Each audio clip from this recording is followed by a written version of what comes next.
Hey everybody, Jennifer here and welcome to the Family Fudge. In today's video, I'm going to take you along with me as I prepare some mommy style meals for the week. I'll be making breakfast, lunch, snacks, and dinner. Now you guys, I am not a nutritionist or a dietitian at all. I'm just a busy work from home mom who's trying to eat healthier so I can feel my best. So if you're looking for some meal prep motivation, stay tuned.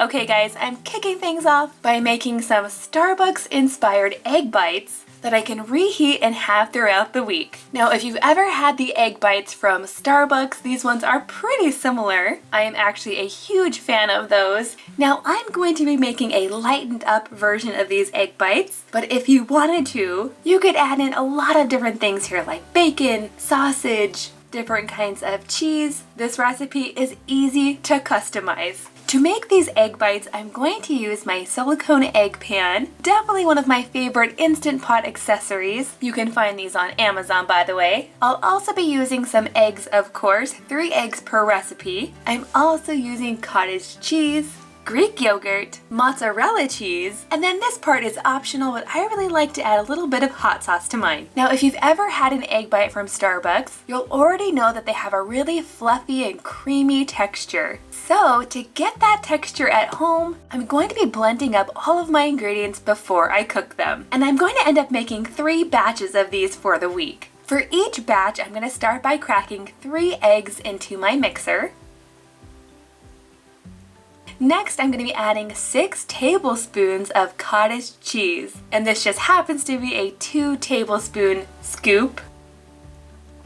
Then I'm also adding 6 tablespoons of non-fat Greek yogurt. Now I know these 2 ingredients might sound a little unusual, but this is exactly what you want to add to make these egg bites the same texture as the ones from Starbucks. Plus, these egg bites are going to be full of protein. Next, I'm going to add in about 1 ounce of shredded mozzarella cheese, followed by a little bit of salt and pepper. And then, like I said, you don't have to add this in here, but I really like a few shakes of hot sauce in here as well. Now I'm just going to pop the lid on my mixer, and I'm going to blend everything together until it's fully combined. Now to make this a little bit easier to get into my pan, I am going to go ahead and pour my egg mixture into this little pitcher, and then right before I pour the egg mixture in, I'm also going to spray this with a little bit of nonstick spray. Now I'm going to very carefully pour some of this egg mixture into each little section, and if you wanted to, now would be the time to add things like bacon, sausage, maybe some veggies. Those would all be super good in here, but today I'm keeping these pretty simple. Now I'm going to place the lid that came with my silicone pan right on top, and using the basket that came with my Instant Pot, I'm going to very carefully lower this down inside. If you wanted to, you definitely could cook 2 of these pans at once, but since I only have 1 silicone pan, I'm just doing 1 at a time. Now I'll go ahead and get my lid on. I'm going to make sure the valve is on sealing, then I'm going to cook these on manual for 8 minutes. When the 8 minutes are up, I'm going to let it naturally release for 10 minutes, and by that time I can go ahead and remove the lid and take the eggs out. Now you're going to want to let these cool down just a little bit so they're easier to handle, but while they are still a little bit warm, I like to turn them out onto a plate. Now if not all of your egg bites pop out, just go ahead and push a little bit on the silicone pan and they should come right out. So now I went ahead and divided my egg bites into 4 different containers. I'll add their lids on there and then store them in the fridge until I'm ready to eat them. To reheat these, I just add a couple to a plate and then I microwave them for about 30 to 45 seconds. Next up, I'm going to prepare some fruit and yogurt cups. These guys would be perfect for breakfast or a mid-morning snack. To make these, I'm going to be using a bag of frozen berries. Now you definitely could use fresh berries here, but I really like to use the frozen ones. This bag is a mixture of strawberries, blackberries, and blueberries. And right now, this frozen bag is a lot more economical than buying fresh berries. Now, of course, you can use any yogurt that you prefer for these cups, but this week I'm going to be using the vanilla flavored Light and Fit Greek yogurt. And then sometimes frozen berries can be a little bit tart, so I might go ahead and add a drizzle of honey as well. Just a little bit to help balance out the berries. Now I am going to go ahead and make 6 of these yogurt cups, but just to make sure I don't get tired of eating the same exact thing every day, I'm going to make half of them a little bit different. So for each yogurt cup, I'm going to start by scooping some of this frozen berry mixture into each container. And I'd say I'm adding about half a cup of these berries. Now to my first 3 containers, I'm going to go ahead and sprinkle about 1 tablespoon of oatmeal. This is just dry, quick cooking oats. This is going to help to add more fiber in here. These oats are going to help absorb some of the berry juices in here, and they'll just become nice and soft, kind of like the texture of overnight oats. Now to my other 3 containers, I'm going to go ahead and add in some banana slices. Now I'm not going bananas with the banana, just a few slices will do. And then like I said, these frozen berries do tend to be a little bit tart, so I'm going to go ahead and drizzle just a little bit of honey into each little container. Next, I'm going to take my yogurt. This is a 32-ounce tub of yogurt, and I'm going to try to divide this pretty evenly amongst the 6 containers. And speaking of containers, you guys, I don't think I mentioned this. For my meal prep this week, these little round containers are actually Ziploc containers. I found these at Target. They were super inexpensive, yet I'll still be able to use them over and over again. So now that I have the yogurt in there, I can go ahead and smooth it out. Then I can add on the lids. Now I'm going to go ahead and store these in the fridge until I'm ready to eat them. When I want to eat these, I can go ahead and just grab it out. And personally, I like to mix all of the berries and yogurt together in the container before I eat it.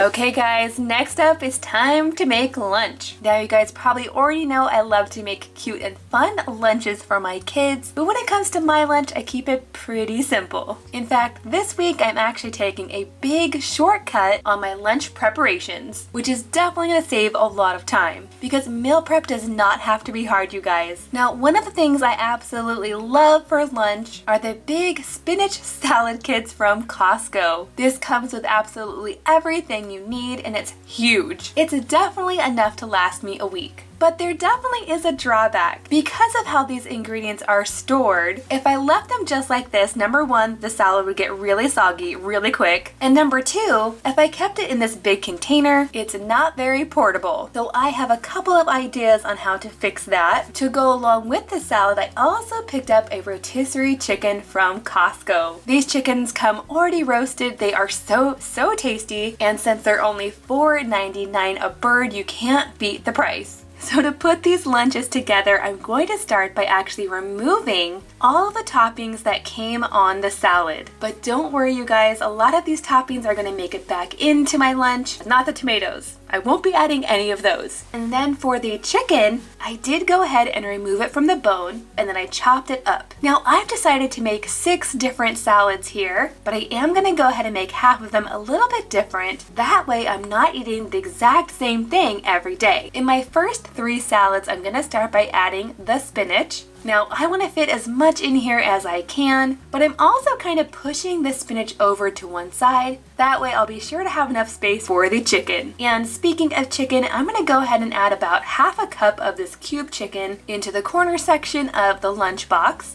And then as you can see, I did leave a little bit of space so that I could add a container of salad dressing. For these 3 salads, I'm going to make some homemade Greek yogurt ranch. To make this lightened up version of ranch dressing, I'm going to start by using about a cup of non-fat Greek yogurt. Next, I'm going to add about 2 tablespoons of ranch powder mix. That's about the same as 1 packet of ranch mix if that's what you have. And now at this point, I'm just going to go ahead and whisk this all together. Now, if you're trying to make a ranch dip, you could leave it nice and thick like this. But if you want to make a salad dressing, all you have to do is add just a couple splashes of milk to thin it out. Now, you guys, when it comes to this ranch, yes, it is on the healthier side, but it really does have a very tart Greek yogurt flavor. So if you're not a fan of that, I'd recommend, instead of making your own, to go ahead and give this Bold House ranch dressing a try. Hashtag not sponsored. I just really like this stuff. So now that the ranch dressing is done, I'm gonna go ahead and add it to these separate containers.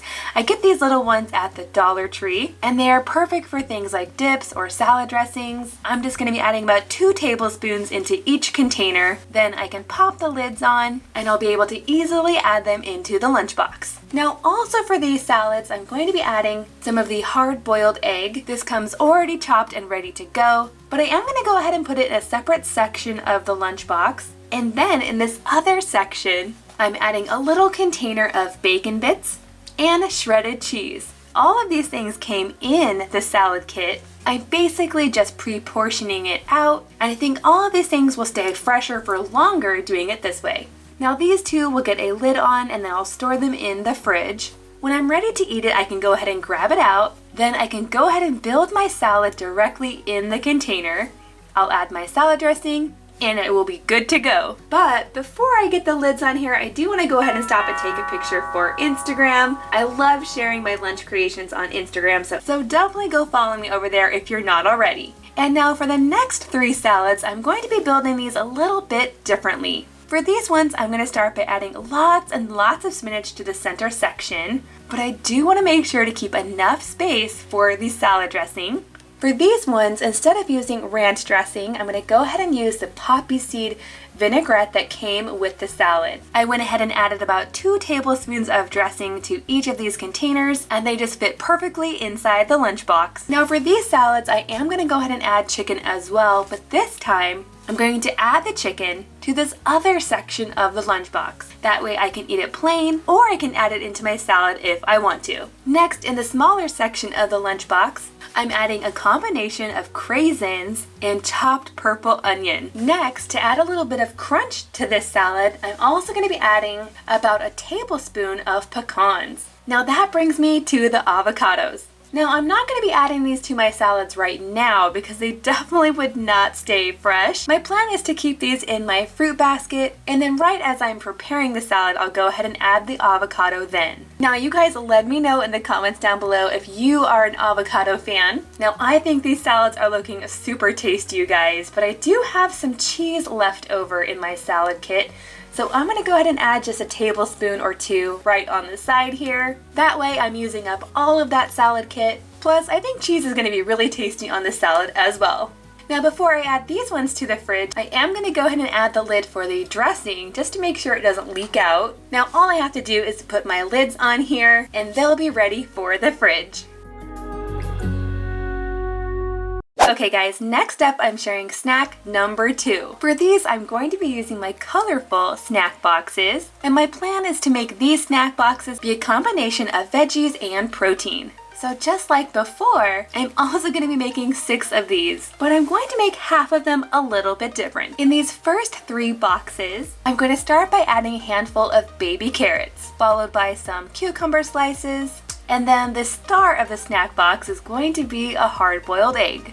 Now to finish off these 3 snack boxes, I'm going to add a little container of that Greek yogurt ranch that I made before. That way I can dip the cucumbers and the carrots in there. Definitely a tasting combination. Now for the other 3 snack boxes, I'm going to start by adding some celery sticks. But really, I should probably call these celery nubs, because to get them to fit, I had to cut them pretty small. Next, I'm going to be adding some slices of turkey pepperoni. And then just like the other snack boxes, I'm also going to be adding a hard-boiled egg. Oh yes, and with all of the hard-boiled eggs in all the snack boxes, I am going to go ahead and add just a little bit of salt on there. I think hard-boiled eggs taste a lot better with just a little bit of salt. And then last but not least, in these snack boxes, I am going to go ahead and add a little bit of that Greek yogurt ranch to dip the celery in.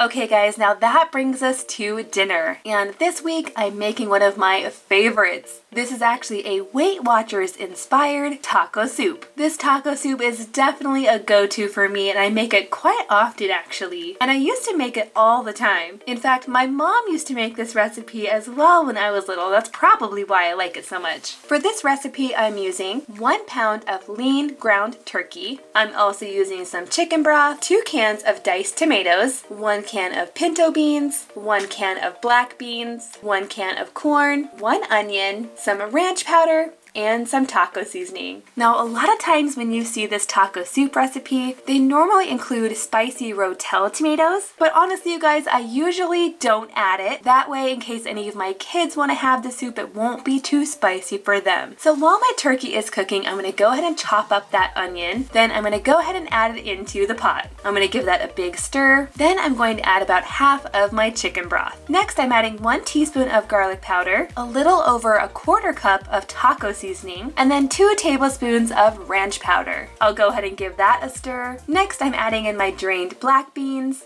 my drained pinto beans, followed by the drained corn. And then last but not least, the tomatoes. But this time, I'm not draining them. I actually want all of the tomatoes and their juice in here. Now, if you like your taco soup on the thicker side, you could leave it just like it is. But I actually like my taco soup to have a lot of broth. So I'm gonna go ahead and add the rest of my chicken broth. Then I'm going to cook this on low for about 30 minutes. Super quick, super easy, and it's always delicious. Now, personally, I wouldn't mind eating this soup every day. This is definitely the lighter way to eat this soup, but you could also add lots of yummy toppings if you'd like. Sometimes I like to add a little bit of shredded cheese on top. That's always really good. Another yummy way to eat this is to add a little bit of corn chips right on top with a dollop of sour cream too. This is how my kids like to eat it. And you guys, if you are a big fan of avocado, that would also be a delicious topping for this soup.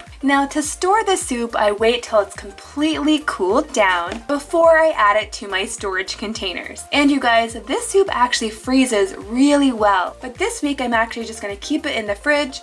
That way I can pull it out. I actually like to dump mine into a bowl and then reheat it in the microwave. Now, I have to be honest with you guys, this is smelling so good, so I'm pretty sure this is gonna be my dinner for tonight.